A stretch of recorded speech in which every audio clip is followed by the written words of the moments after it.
जी बिस्मिल्लाहिर्रहमानिर्रहीम। आज हम डिस्कस कर रहे हैं हाइपरजोमेट्रिक फंक्शन को। What is hypergeometric function? आज का हमारा पहला क्वेश्चन ये है। बेसिकली ये जो टर्म हम यूज़ कर रहे हैं हाइपरजोमेट्रिक फंक्शन, हम इसको ऑर्डिनरी हाइपरजोमेट्रिक फंक्शन भी कहते हैं।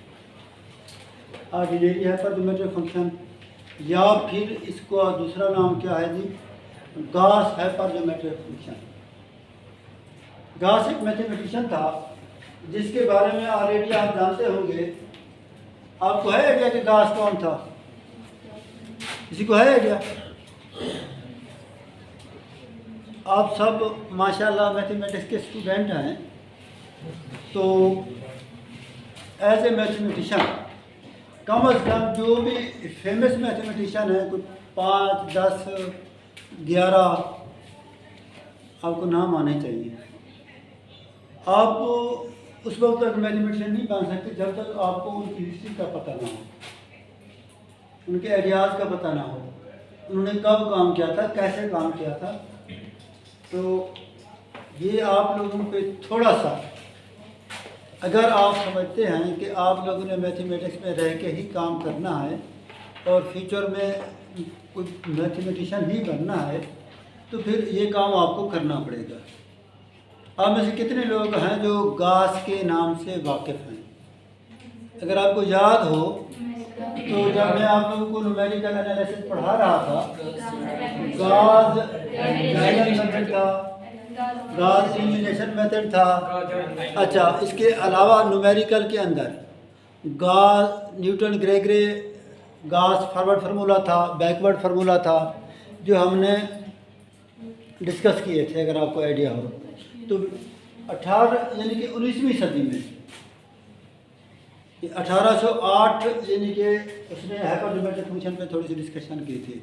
बेसिकली तो यूँ समझे कि 19वीं सदी में मैथमेटिक्स में जो काम हुआ है, हो सकता है कि शायद इस सदी में इतने मैथमेटिशियन नहीं प्रोड्यूस हुए जो करंट चल रही है, या इससे पिछले वाले थी। मोस्टली जो मैथमेटिशियन हैं वो 19th सेंचुरी के हैं। 20 और 21 में यूँ समझे कि कुछ मैथमेटिशियन की प्रोग्रेस तो हुई है, लेकिन जो नंबर था, जो फिगर था, वो उतना ज़्यादा नहीं है। तो गॉस जो था बेसिकली 1808 में, यानी कि उन्होंने हाइपरजोमेट्रिक फंक्शन इंट्रोड्यूस करवाया था। बेसिकली हमारे पास जो हाइपरजोमेट्रिक फंक्शन है वो एक रेशो है। रेशो क्या है कि उसके अंदर 2 नोमिनेटर पैरामीटर होते हैं और एक क्या होता है, डिनोमिनेटर पैरामीटर होता है। अब अगर आप गौर करें, हम कहते हैं कि लेट हमारे पास A B C and Z be any integer. इसमें हमारे पास क्या है जी, ए है, बी है, सी है और क्या है, Z, be any integer.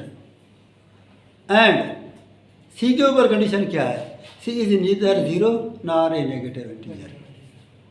Zero भी नहीं है। जीरो अगर हम लेंगे तो हमारे पास क्या हो जाएगी, वैल्यू अनडिफाइंड हो जाएगी, और नेगेटिव इंटीजर भी नहीं है, क्योंकि जब भी हम फैक्टोरियल फंक्शन को डिस्कस करते हैं तो नेगेटिव नंबर का फैक्टोरियल फंक्शन एग्जिस्ट नहीं करता। ठीक है ना, उसके अंदर इश्यूज आते हैं। तो लिहाजा हम जब इसको डिफाइन करते हैं तो हमारे पास क्या है कि हाइपरजोमेट्रिक फंक्शन, उसके अंदर ए और बी, आपके पास क्या है जी, नोमिनेटर पैरामीटर हैं 2, और फिर हमारे पास सी क्या है, डिनोमिनेटर पैरामीटर है, और जेड जो है वो वेरिएबल है। ऐसे है ना, जेड इसके अंदर क्या है, वेरिएबल है, और ये सारे के सारे ए बी सी और जेड क्या है, इंटीजर भी है। ठीक है। अच्छा जी, अब हमारे पास क्या है जी, इसको जब हम इसमें लिखते हैं तो बेसिकली हमने कहा था कि हमारे पास जो हाइपरजोमेट्रिक सीरीज है उसमें एन वेरी करता है 1 से इन्फिनिटी तक। इसमें हमारे पास क्या है जी, factorial function of a with respect to n, factorial function of b with respect to n over factorial function of c with respect to n into z raised power n। तो ये हमारे पास और n फैक्टोरियल, तो ये हमारे पास है। इसमें हमने क्या लिखा था 1 प्लस n की वेरिएशन हम कहाँ से शुरू कर रहे थे 1 से इन्फिनिटी को।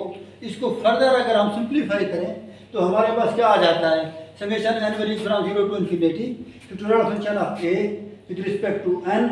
और फिर हमारे पास क्या होगा कि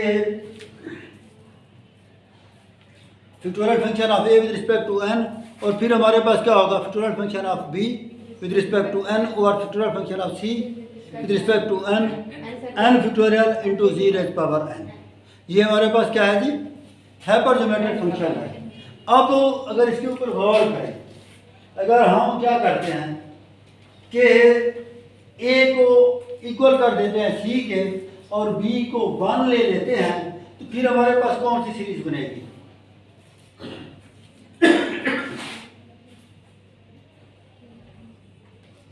ठीक है ना। ज्योमेट्रिक सीरीज का नाम सुना है कभी ज्योमेट्रिक सीरीज का? तो जब हम a को इक्वल करेंगे c के और b 1 लेंगे तो हमारे पास क्या होगी ज्योमेट्रिक सीरीज होगी। अब जो ज्योमेट्रिक सीरीज है उसमें हमारे पास क्या है n values from 0 to infinity z power n over n factorial. अब बेसिकली जो हाइपरजोमेट्रिक फंक्शन है इसकी क्या है, हाइपरजोमेट्रिक फंक्शन हम क्यों पढ़ते हैं, इसकी इंपॉर्टेंस क्या है। बेसिकली जब आप इंटीग्रल इक्वेशन को सॉल्व करते हैं या डिफरेंशियल इक्वेशन को सॉल्व करते हैं तो उसमें एक हमारे पास क्या होते हैं ऑर्डिनरी पॉइंट होते हैं और एक सिंगुलर पॉइंट होते हैं। कुछ है कि आप लोग डिफरेंशियल इक्वेशन में ऑर्डिनरी पॉइंट और सिंगुलर पॉइंट, जब सिंगुलर पॉइंट के ऊपर हम उसका सोल्यूशन फाइंड कर रहे होते हैं तो फिर हम हाइपरजोमेट्रिक फंक्शन को एज ए मेथड यूज़ करते हैं और उन डिफरेंशियल इक्वेशन को सॉल्व करते हैं। तो ये थी हमारे पास एक छोटा सा introduction for hypergeometric function. Next हमारे पास जो हमने डिस्कस करना है कन्वर्जेंस ऑफ हाइपरजोमेट्रिक फंक्शन। हमारे पास एक छोटी सी एग्जांपल है discuss the convergence of hypergeometric function. अब मेरा आप लोगों से क्वेश्चन ये है कि जब भी आप किसी भी सीरीज़ को डिस्कस करते हैं उसका कन्वर्जेंस फाइंड करते हैं तो उसको कैसे डिफाइन करते हैं, कोई ऐसा मेथड आप मुझे बता सकते हैं जिससे आप कन्वर्जेंस फाइंड करते हो। कोई एक बंदा मुझे बता दे कि कन्वर्जेंस फाइंड करने के लिए सीरीज़ को कन्वर्जेंस फाइंड करने के लिए कितने मेथड हैं, क्या हैं, है कोई आइडिया? मुझे लगता है कि आप लोगों ने शायद ये चीज़ें रिवाइज नहीं की। तो जब हम कन्वर्जेंस सीरीज़ का फाइंड करते हैं तो वेरियस टेस्ट हम वो कर रहे होते हैं, डिस्कस कर रहे होते हैं। इसमें जो इस मेथड है इसमें हमने यूज़ किया है रेशो टेस्ट, और इसके अलावा भी काफ़ी सारे मेथड हैं। काशी डी-एलेम्बर्ट टेस्ट था और भी बहुत से हैं, राबीज टेस्ट है। इसके अलावा भी काफ़ी सारे टेस्ट हैं जिससे हम क्या करते हैं सीरीज़ का कन्वर्जेंस या फिर डाइवर्जेंस फाइंड करते हैं। अब इस जब हम हाइपरजोमेट्रिक का कन्वर्जेंस फाइंड करते हैं तो उसके लिए हम क्या यूज़ करते हैं ratio test. Ratio test basically हमारे पास क्या है, ठीक है, रेशो टेस्ट हमारे पास ये है, हम कहते हैं कि अगर समेशन यू है be a series with positive term, हमारे पास क्या है जी समेशन यू है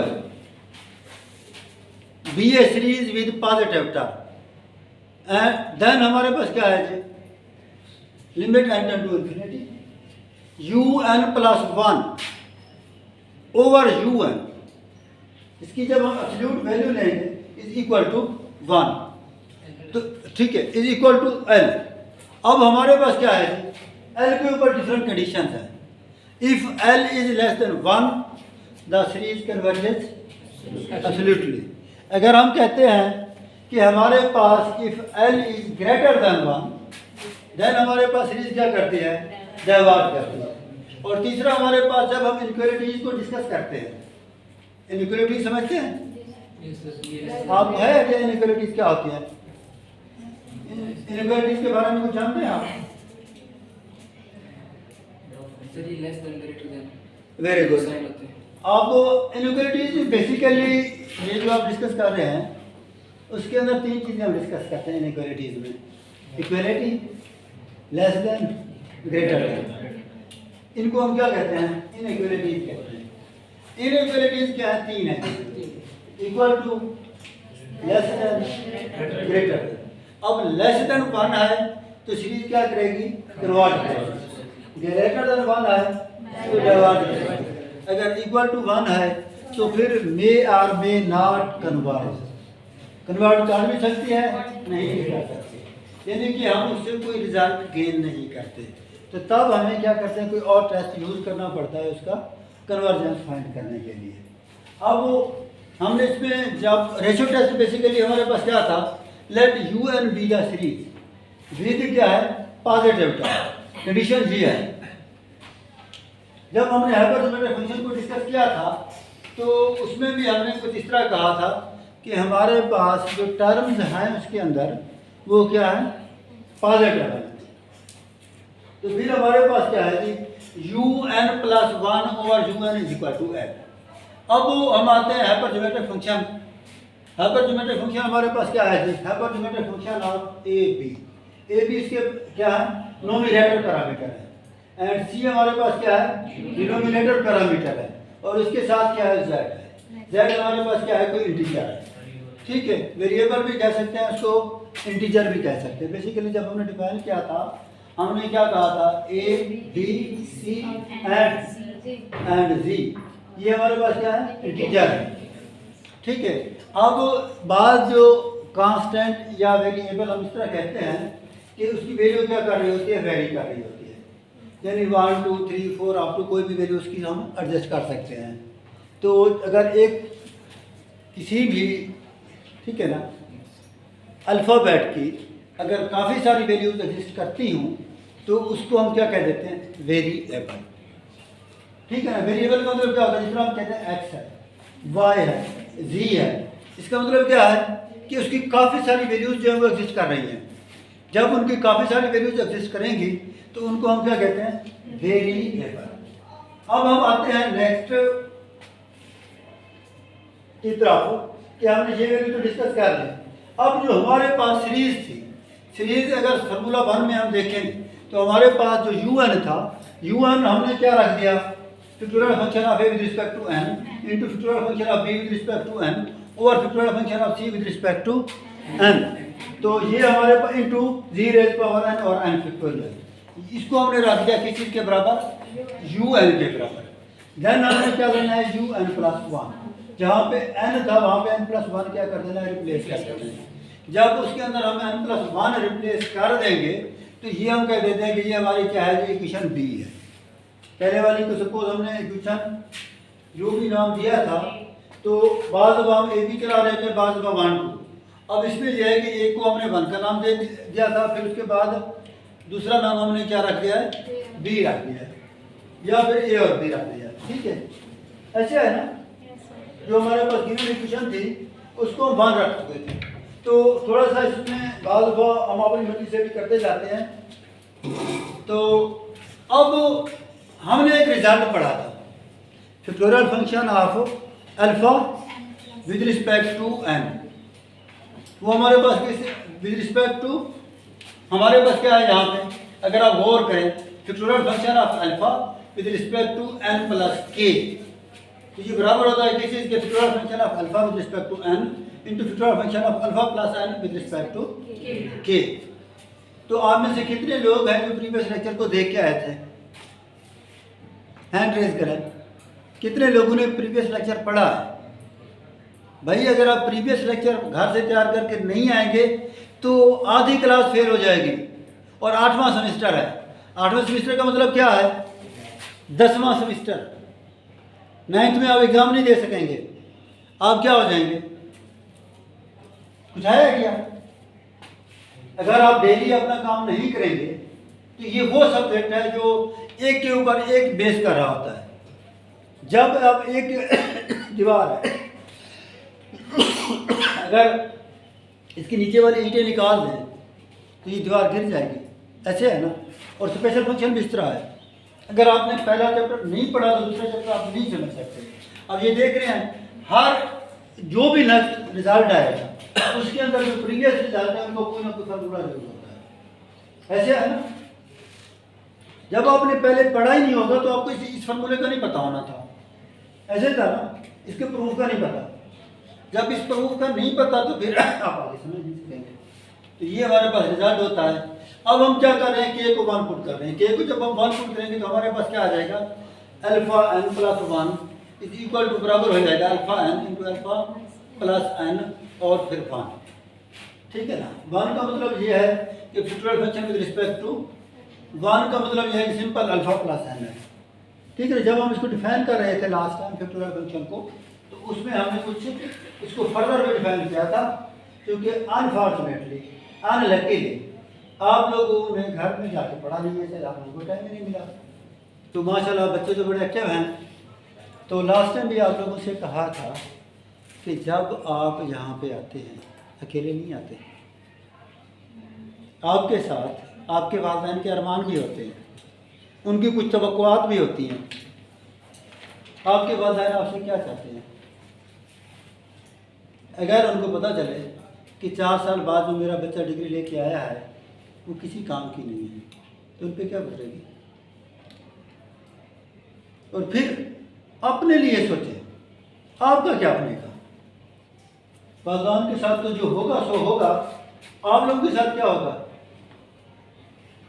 समझ सकते हैं, सोच सकते हैं कि जब तक आप लोग इंटरेस्ट नहीं लेंगे, जब तक आपको प्रीवियस काम चीज़ें नहीं करके आएंगे, तो डेफिनेटली रिजल्ट वही आने हैं।